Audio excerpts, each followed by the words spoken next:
Nah, dari video sebelumnya kita bisa mengetahui bahwa ada beberapa orang yang tidak menggunakan helm saat berkendara. Dan jika dihitung-hitung tadi, saat saya merekam video tersebut menemukan ada sekitar 3 atau 4 orang yang tidak menggunakan helm. Nah, kenapa ini bisa terjadi?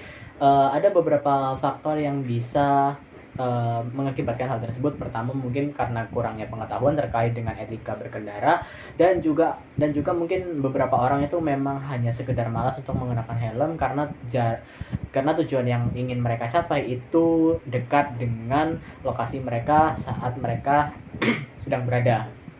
Nah, lalu apa sih bahaya dari saat kita tidak menggunakan helm? Yang pasti adalah jika kita bertemu dengan pihak kepolisian, maka kita akan dikenakan denda, dan denda ini juga akan nilainya juga cukup tinggi gitu, yaitu ada di angka 250.000.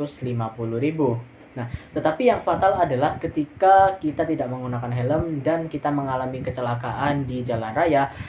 Karena memang fungsi helm itu sebagai pelindung kepala, maka sudah pastinya kita harus menggunakan helm. Dan jika kita tidak menggunakan helm, maka kepala kita jika saat mengalami kecelakaan akan mengalami komplikasi serius, baik itu akibat benturan ataupun tabrakan dan yang lainnya. Nah, maka dari itu untuk orang-orang yang menonton video ini, saya harap supaya kalian untuk mau menggunakan helm dan taati peraturan yang ada di jalanan. Tidak hanya sekedar menggunakan helm saja, tetapi seperti menggunakan lampu sen di waktu yang tepat, lalu tidak merokok di jalanan juga. Dan yang terpenting itu tadi adalah poin utama saya untuk menggunakan helm saat di jalanan.